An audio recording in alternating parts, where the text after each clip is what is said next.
Thank you, he's gone. It's my great pleasure to welcome the pilot theatre producer, Amanda Smith, who's going to be introducing our next speaker. Mandy and I have been working on these projects with Dirk and the team for quite a few years now, and it's my great pleasure to welcome Mandy, who's going to introduce the next speaker. So thank you, Mandy. Different face from Marcus just for a few minutes. Okay, so our next speaker, and in fact our last speaker, works for probably, a bit like a beer, the best known theatre company in the world, the Royal Shakespeare Company, or the RSC as it's known. And she was appointed as its first head of digital development approximately 3 years ago. There's always lots of conceptions, obviously, about large organisations like somewhere like the Royal Shakespeare Company, about how they work, what they do. Like any big national theatre, who are they doing it for? And particularly perhaps for the RSC, because it deals with the UK's national playwright, but a playwright that's been dead for 400 years nearly. It's about how that then connects to contemporary audiences, and in particular, I suppose, in terms of our interests, in terms of young audiences. I'm sure that's something that Sarah might address or talk about a bit. By her own admission, Sarah likes to think of herself as a disruptive influence, a disruptor, so that fits in nicely with our terms about revolution and different thoughts that we've been having today. And in terms of Kristen's talk earlier on about making people curious, about being curious, about ridiculous ideas. So it gives me a really great pleasure to introduce Sarah Ellis.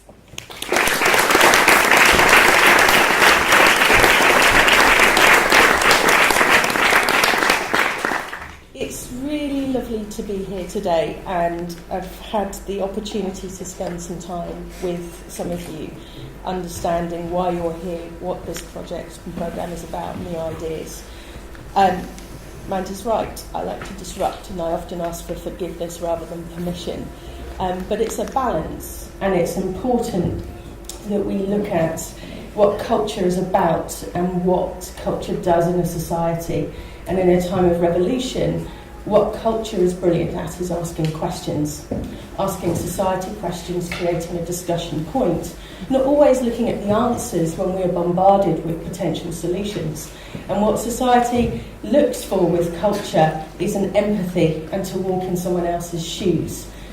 In 2013, we embarked on a large-scale digital experiment where we looked at Midsummer Night's Dream. And I'm going to talk to you about this production for a little bit, and then at the end of the talk widen it out to look at culture in more general terms.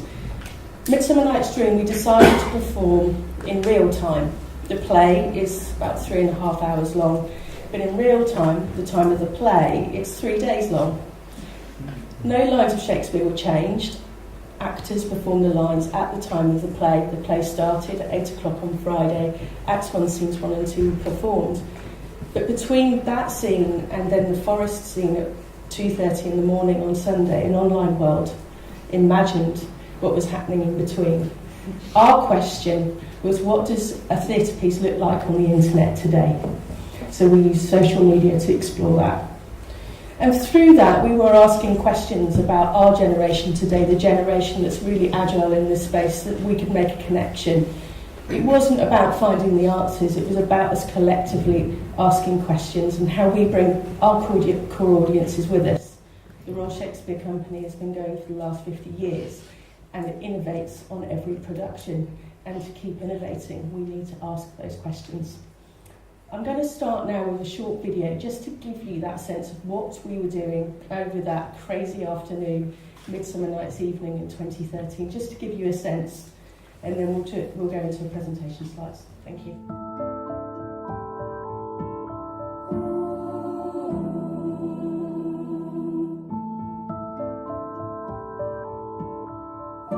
If thou lovest me, then steal forth thy father's house tomorrow night, and in the wood, a league without the town, there shall I stay for thee. I will go tell him. of fair Hermia's flight, then to the wood he will tomorrow night pursue her. I know a bank where the wild thyme blows, where oxlips and the nodding violet grows.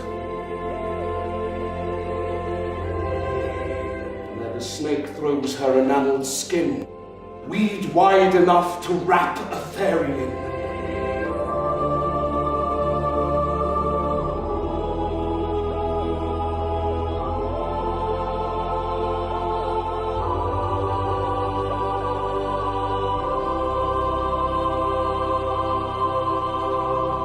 Shadows have offended.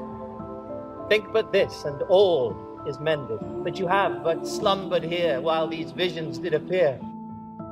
So good night unto you all. Give me your hands, if we be friends, and Robin shall restore amends.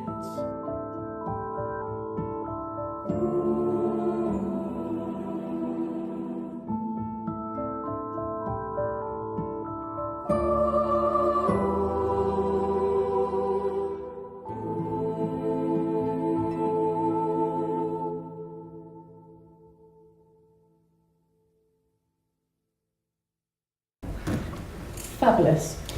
So, in The Tempest it says the past is prologue, and my job is to look at the past, present and future. We've been working with our playwright for the last 400 years, and next year is the celebration and the commemoration of the 400th anniversary of his death.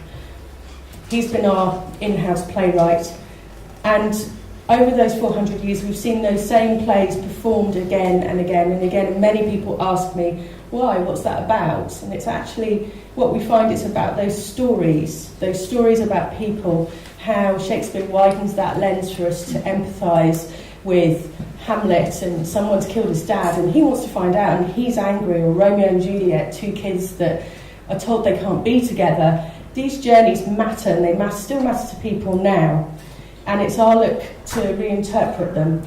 And over that time we can see how different generations of people have interpreted those plays. This is my favourite piece of interactive art, and it was created in 1533. And for me it's a real leveller when we talk about new technologies, when we talk about the revolution, that we put ourselves in context and pan out a bit. This, and also to look at the stories of the things that matter. So this picture can only be seen in its entirety if you move in the space.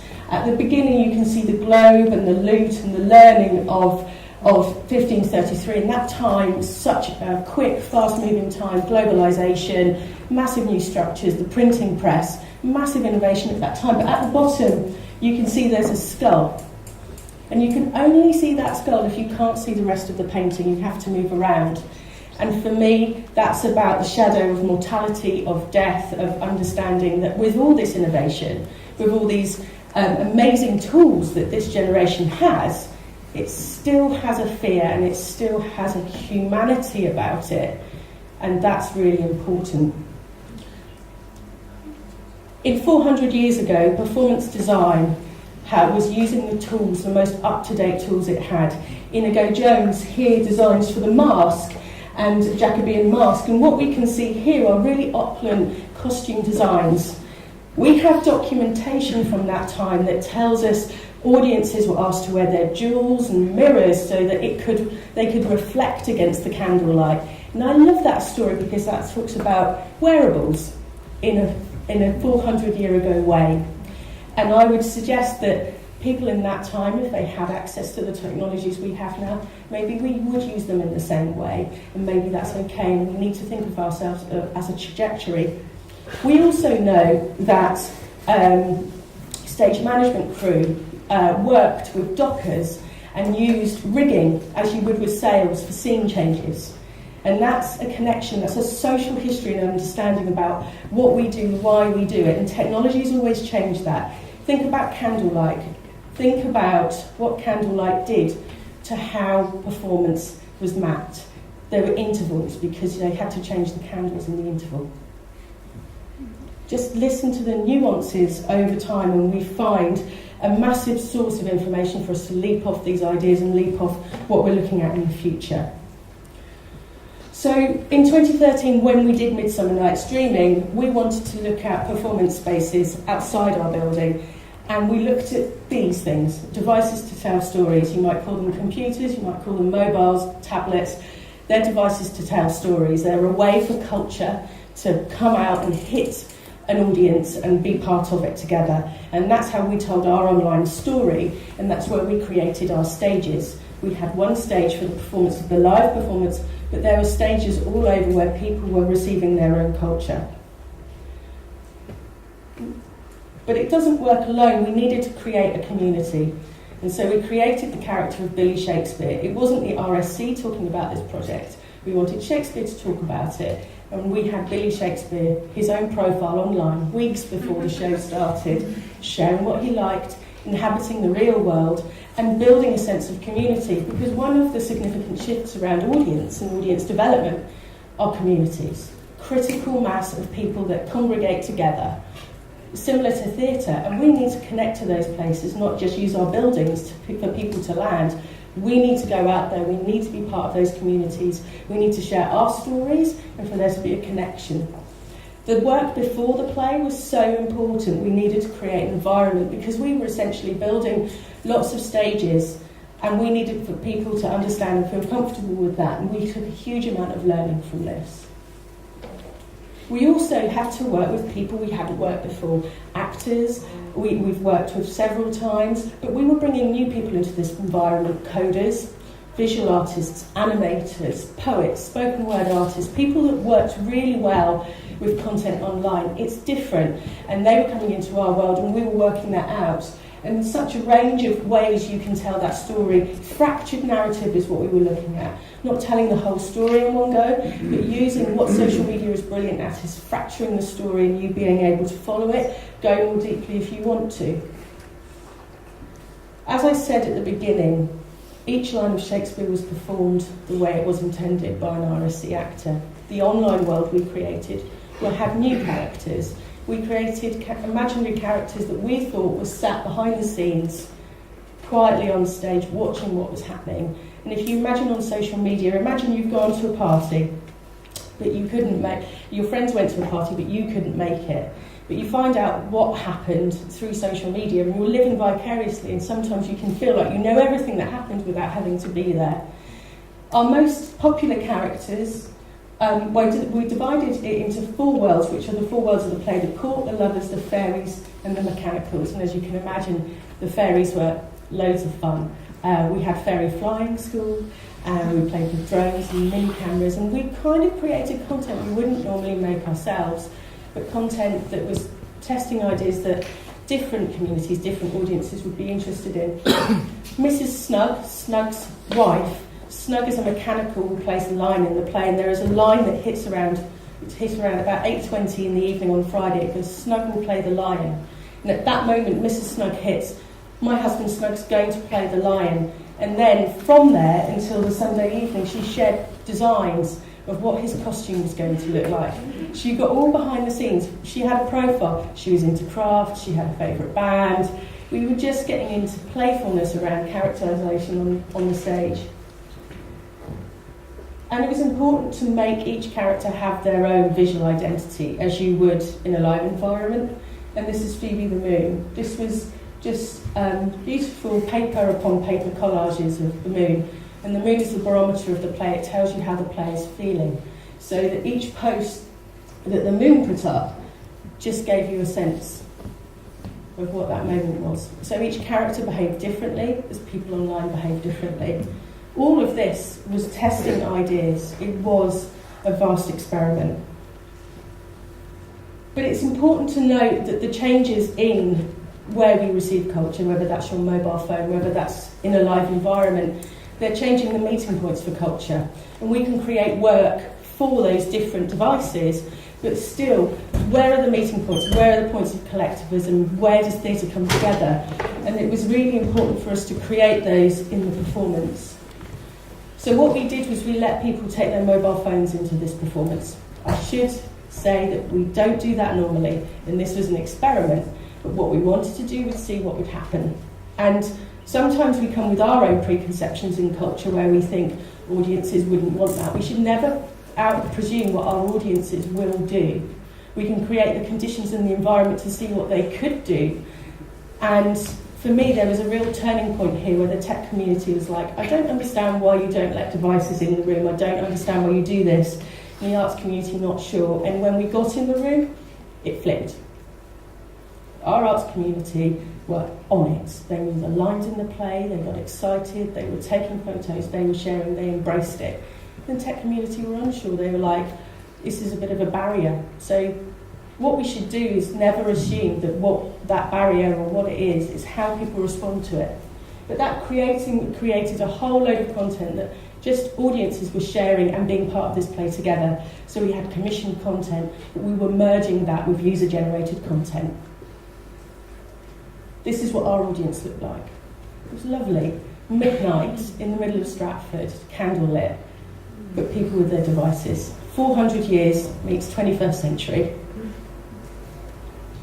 And we had a moment where we collected the live and online, so you can listen to the play, and then all those pieces of online content were tagged on a simple SoundCloud file. And these are our stats. Over the weekend, we had 110 unique visitors, which pretty much is a run of the show. And during 40, the hashtag, which we used to bring it all together, reached 25 million Twitter feeds, and we are saying approximately 30 million social media feeds. We increased our Google Plus page by 742% in 2 months. 3,000 pieces of content were created, and I'm very proud to say that 1,000 of that was created by real people. We have to take that, we have to listen to it, we have to move it forward, and it's the learning from that moment that allows us to think about the next step, the strategic innovation, the understanding, the moving it forward. And we must be given a chance to experiment, we must be given a chance to ask questions. It doesn't always happen right, and we must be able to use that and take it forward and iterate, so that when we do our next piece of work, we take all that learning in with us. So, what are the new rituals for culture? We know that in Elizabethan times, Shakespeare audiences would be talking, eating, shouting, being integrated into the play. Maybe like if you've got your devices now, we know that in Victorian times you didn't just see a Shakespeare play, but there'd be 2 farces, it'd be a whole evening of events, and take its time, and the play would be part of a whole programme of activity. So think about today, and think about when you go to the theatre, whether you go on the tube, you've booked your tickets weeks ago, you've got your printout to collect, or your credit card to collect at box office. You finish work, but you're running late. You always run late, but you're kind of cramming it in. You want to meet a friend, they're waiting for you, you've got a glass of wine waiting.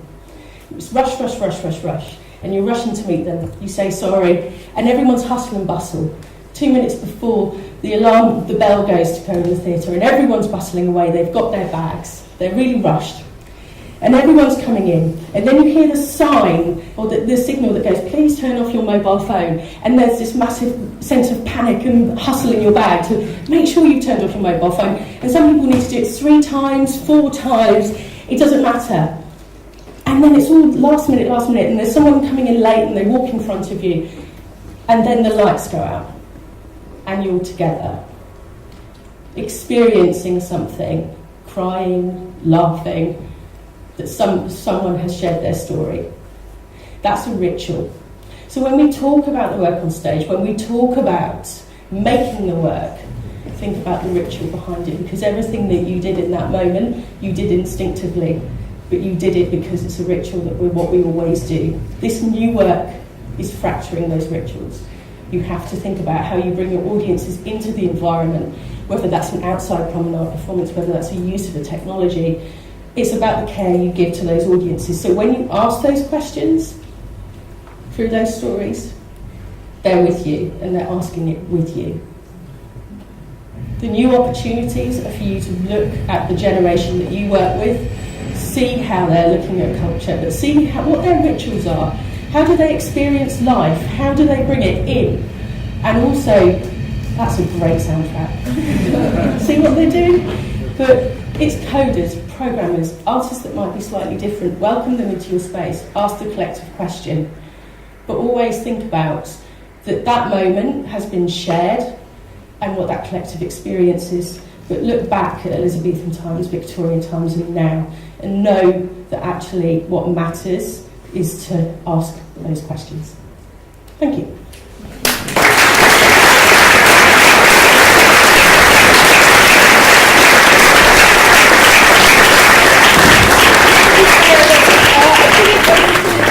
Session, but have we got 5 minutes or so to ask any questions?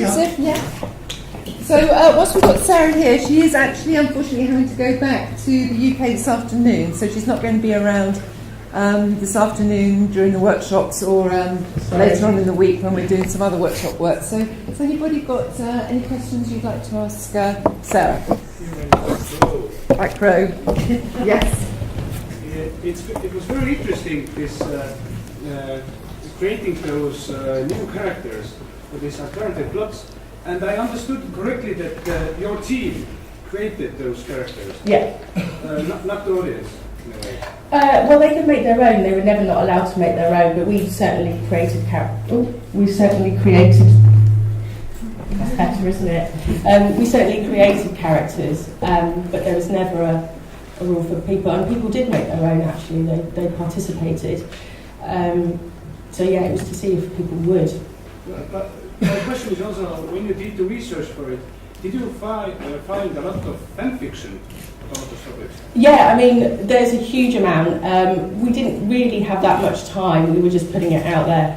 Okay. But yeah, I mean, we certainly looked at those communities, and we certainly looked at communities that were working in that space. And I would say from that, you could totally go even further.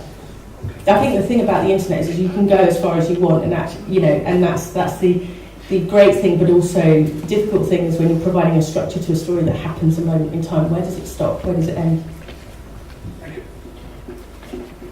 Could you tell us a little more about the planning of this project, the different parts and types? Sure, yeah, it was a very quick project to come about, really, relatively, 18 months from first email to finish, which is very short. I contacted the director of Google Creative Lab and said that we'd love to commission. Well, I wanted to commission him for a piece of work for an online platform we created that looked at interpretations of Shakespeare, where I was looking at different people. Through that conversation, we went, actually, what if you did this? So there's a lot of that, and so in the planning of it. The creative content was created around 3 months before, so it was very tight. And then before that, we had a lot of process of how the mechanics would have worked, what platforms would we use, how far would it go, and then we created a dramaturgy. So I couldn't look at Excel for a very long time. All of it was programmed manually. We didn't automate it. We had a very small team of people uploading the content every couple of minutes over 3 days. So it was, the experiment got bigger as it went on. And I think that was about people being curious about it and seeing where it would go. But we spent a long time, I think, on these projects as well, partnership in particular. We sometimes don't invest enough time at the beginning to actually know what our strengths are, know why we're coming together, and so we spent a lot of time on that, which paid off in the end. Sid? Where did you go from here? Where does it go? Yeah. 2016, we're doing something fabulous. I can't talk about it, but frustrating. Because there's an acid drone. Yeah, exactly. Where does it go from here? A lot of the learning came back internally, so it's the piece worked across organisation, both artistic and executively, our marketing, our press, our creative teams, and all of which have taken on board and taken some of that working. So it was a massive insight-wise, we've got huge amounts from it. We probably won't do the same thing again because we've done it, and that was important. But where we go next is creatively getting to the heart of our company. So we're not looking at digital as other. which is really important. Digital is the world we live in today, and we ask those questions through it. And I think that was the significant shift in this piece. It's not about a department that owns digital. We are all enabled to participate. I think that's a really good message to finish on. Yes. If, Thank you. Thank you. Can we give another Yes, round of applause? thank you.